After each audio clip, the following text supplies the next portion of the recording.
All right, LeJon, if you hadn't heard the little robot that said recording in progress, we are currently recording. How are you doing today? Fantastic, man. Feeling good. How about you? I'm doing great. I'm doing great.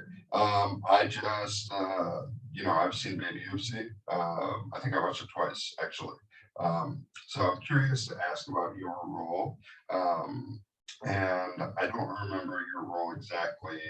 You weren't a preacher, you were a I was Father McGavin.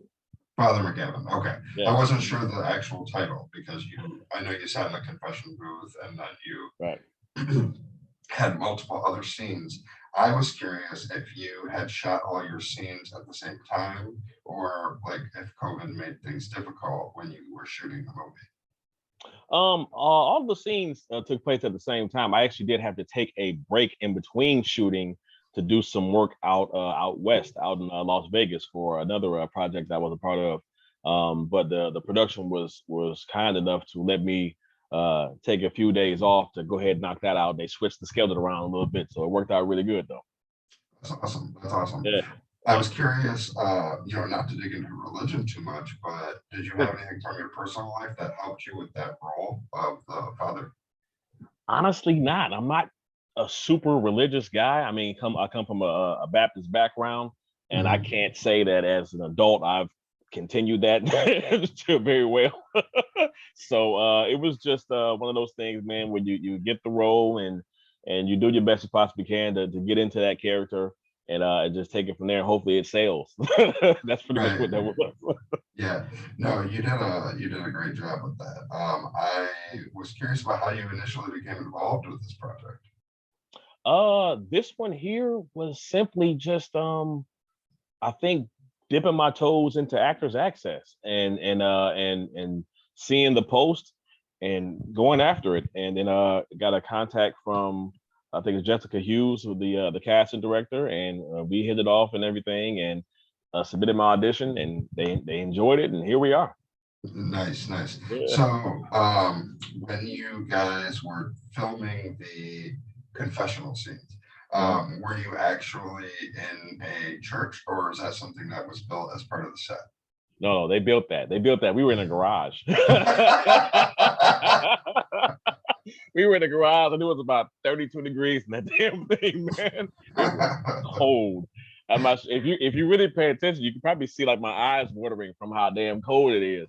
But I mean, honestly, it probably adds to the scene because it seems like you're really emotional about what's going on with the confession. hey, like I said, I planned the whole damn thing, you know what I mean? Yeah, but no, seriously, So yeah, you man. never worked with anybody in the cast or anybody prior to this? No, everybody a part of the whole production, boy, inside and out, except for a few people behind the camera, like a wardrobe representative and I think a sound guy, maybe. But beyond that, brand new experience with everybody, and I fell in love with everybody instantly. It's amazing production to be a part of.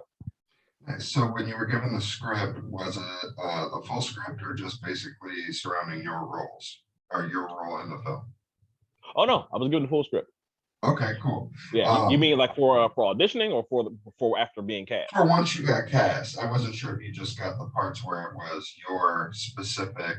Some people, some actors will get Yeah. just their own parts so that they don't, get things spoiled for them or whatever. So I was just curious about how that process went with this specific production. Oh yeah. They gave me. I was lucky enough to get the whole thing, and I'm glad so because it was it naturally it helps you tie things together and makes your scenes make more sense. It makes other scenes make sense and everything. So I was glad I was able to get the whole script. So yeah. So if you were to say any roles in the past or any roles you hope for in the future, that would let me rephrase that. For your role as Father McGavin, no, Hmm. okay, Yeah. Father McGavin, for your role as that character, do you feel like it parallels to anybody you played in the past or anybody you hope to play in the future? It's funny. I actually played a father before, with Richard Riehle. I'm not sure if you're familiar with him. If you remember Office Space, the older gentleman with the glasses and He everything. was on my show. Are you serious? Yeah. That's so dope. Yeah. So that's funny. That's crazy. Yeah. I played a father opposite him in a role called of Children and Wine. He And got the mustache. exactly. Yeah. He's an awesome dude, man. He's And great. He's yeah, great. seriously. Uh-huh. And of course, that role was a little bit more reserved and hey, a strict and direct father priesthood, kind of thing. And of course, Baby Oopsie steps outside the cloth a little bit there. So, That's true. That's true. Now, like, do you have any roles in the future that you are, do you have any goals for roles that may parallel with this, or are you looking to kind of expand your range and move into something different? oh, always willing to expand. I tell people all the time I can play a blade of grass if I needed to. Yeah, that's just I don't think there's anything I can't do. Kind of what's funny. I have a desire. I want to be on Sesame Street. I'm not bullshit. I want to be. I want to work with puppets and stuff, man, and Muppets and everything. I really do. But that's like a little side goal, little side dream. But Oh, that's tough. That's cool though. seriously, I would. I mean, just like 2 episodes. And I doubt I would just. I'll Well, just because retire. my niece is in town from California. She's a Yeah, baby, so Sesame Street's been on to like keep there her. we go. So yeah, I was like, man. Exactly. Right. Exactly. Right. Yeah, Exactly. that's pretty cool. Yeah. But no, I'm sorry. I don't want to get away from answering your question. But uh, I haven't. I never. It's so funny. I don't really put that much thought to it as far as this particular character I want to play. Um, I just kind of take the roles as they come to me and let the actor that I am grow. Based upon whatever role that is. And it's like every role that comes, it's like I'm a sponge and I'm expanding. It's like the role is water and it's making my sponge just bigger. You know what I mean? And Yeah. that's kind of just the path I'm taking right now. I'm certain there's one day will come, I'll wake up and say, you know what, damn it, I want to be this particular character in this particular film, but it hasn't happened yet. I love the sponge analogy though. Like I haven't heard that one before. But That's a good one. SpongeBob SquarePants is my main man, so that I Yeah, had to. he was also on my show. Tom, Tom Kenny.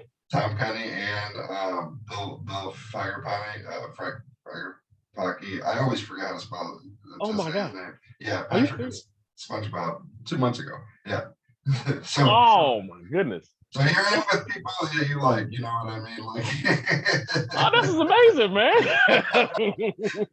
as I brag while I'm interviewing you. Oh, please. No, I'm all for it. Let me ask you, what's Sure. initially sparked your desire for entertainment, like for your desire to act and whatever else it is that you're hoping to get your hands into?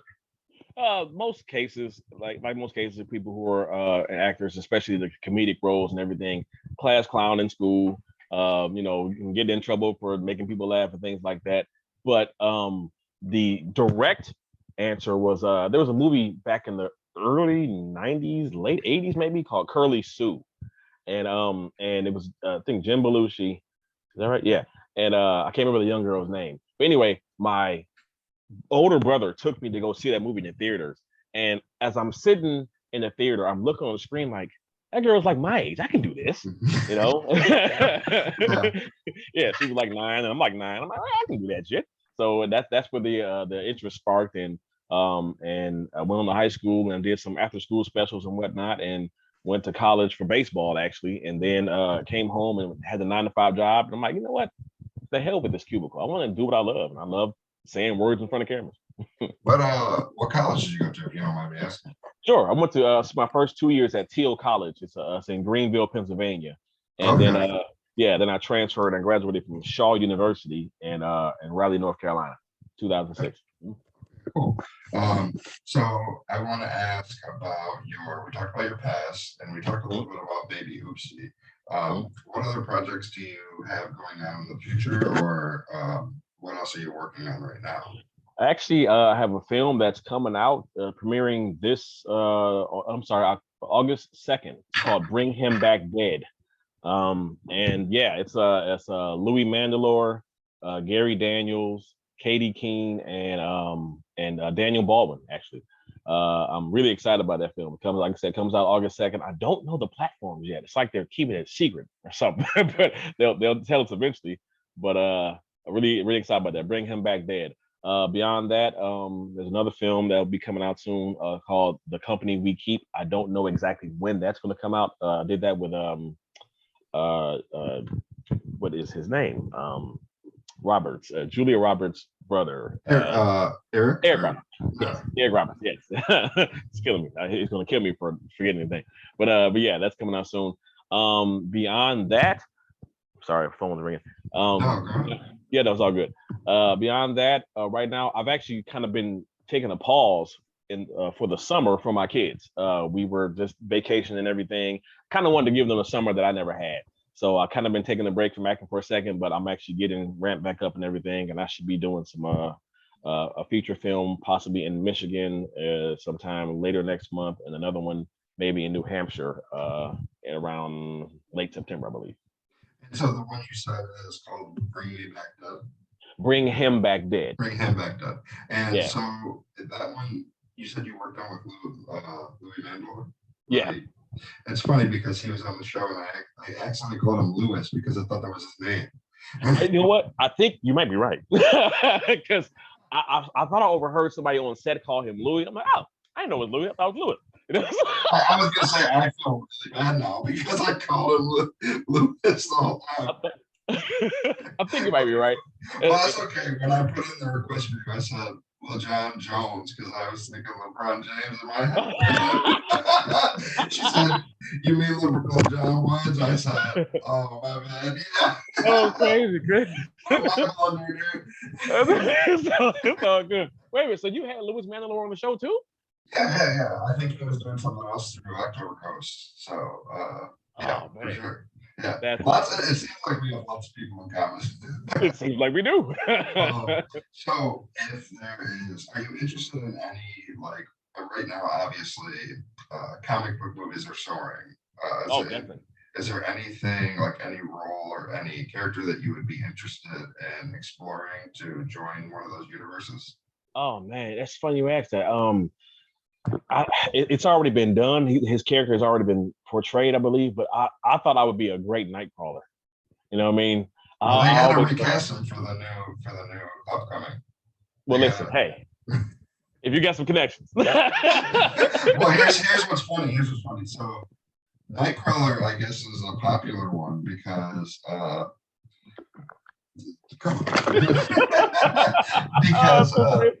I always ask people like what they'd like to play, and I remember Dante Basco, Rufio.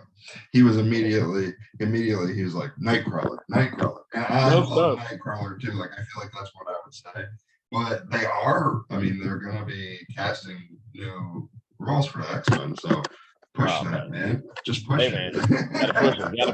Gotta push it, man. I've always my favorite X-Men or I guess superhero character was Colossus. I always played with him as a kid. I'm nowhere near that size. Right. I dressed up as him for Halloween. Like what is it? Like, that's hilarious. Are you serious? That's what I'm talking about, man. Yeah. He's been always my favorite, man. But that if I could be one. Or maybe even Bishop. Nice. Yeah, because I got a little gray going on in the beard right there. I think Bishop had like a little streak of you can just put the M on your head. Exactly. Yeah. That would be cool.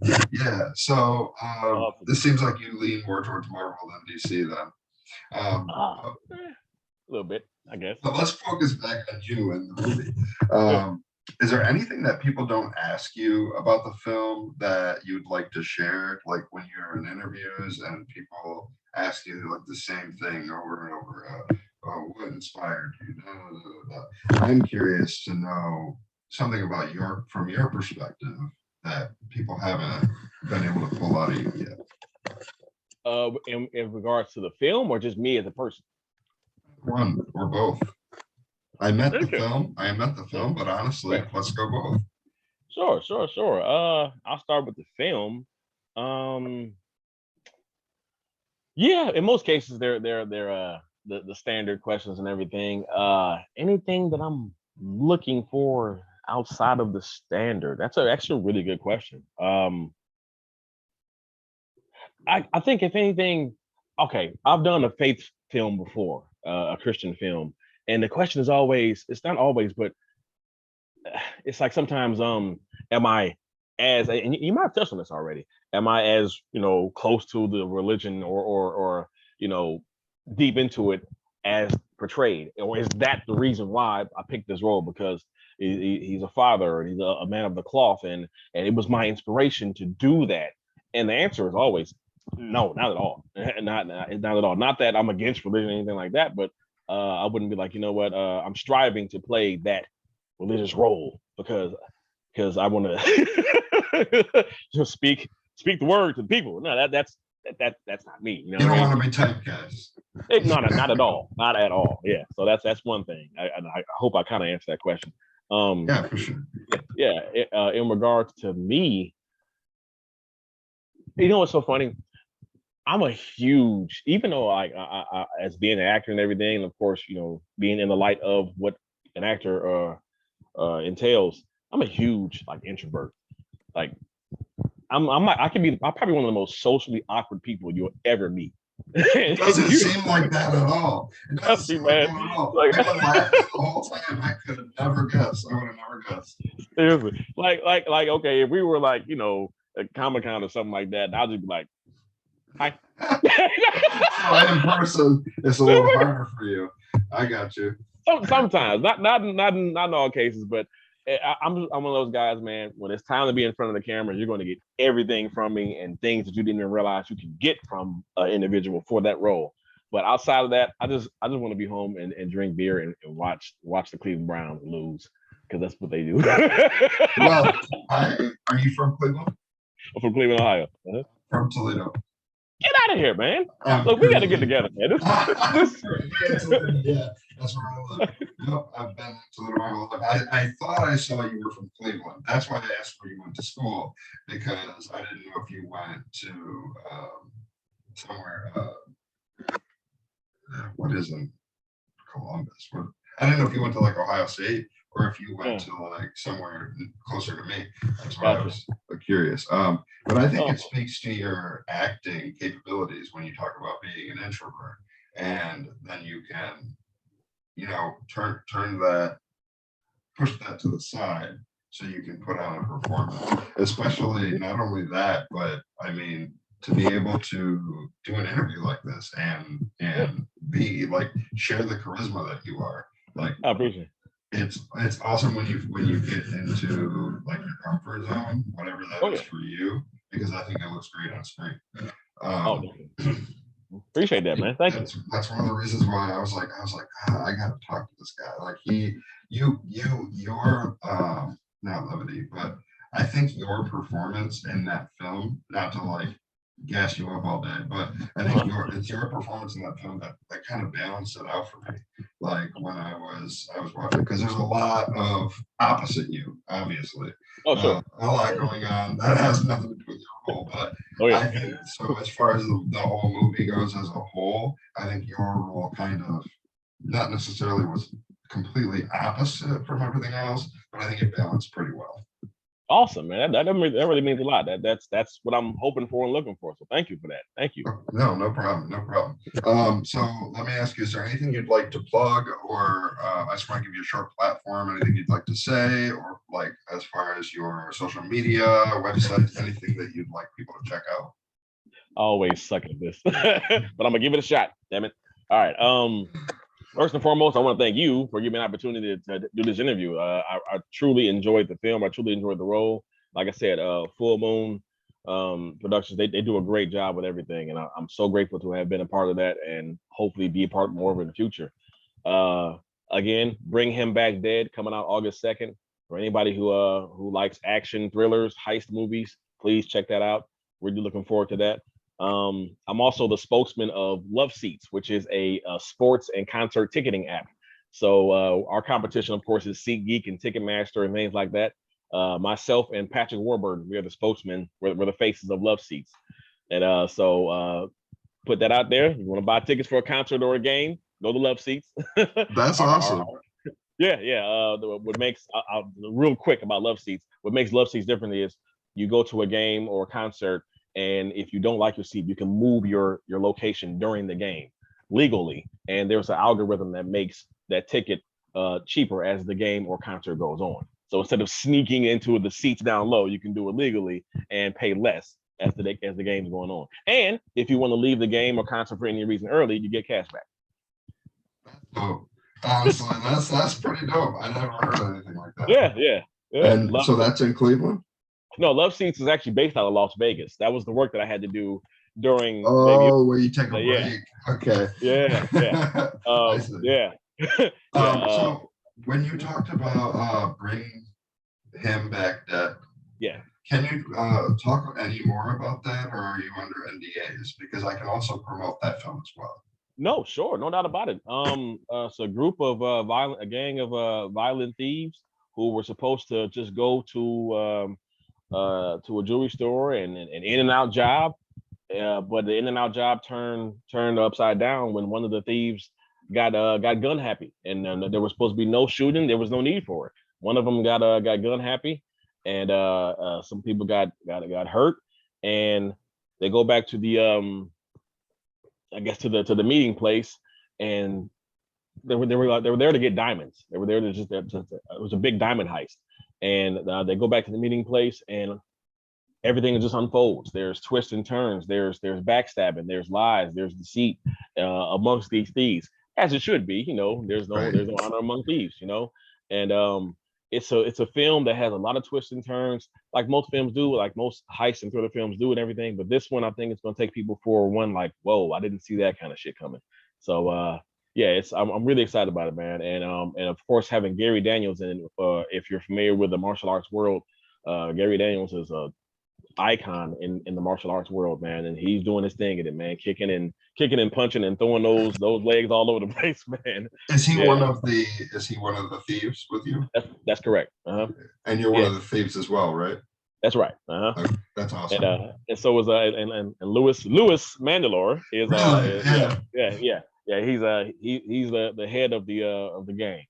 That's awesome, because Mandylor, he's good with martial arts too, isn't he? Mm-hmm. That's what I thought. I thought that was his thing. I'm trying to keep and like remember. I've got a terrible memory, so I'm trying to remember. Yeah, I thought Louis was great at martial arts. Yeah. That's what made it so awesome when they were doing their fighting scenes. For them, they first of all, him and Gary Daniels already knew each other from previous works, and like I said, Mandylor was a boxer to start, but I guess as time went on, adapted the martial arts as well. And man, to see those guys go at it on set, man, I mean, to train for it and everything, and then to sit there and watch them do those scenes, crazy, man.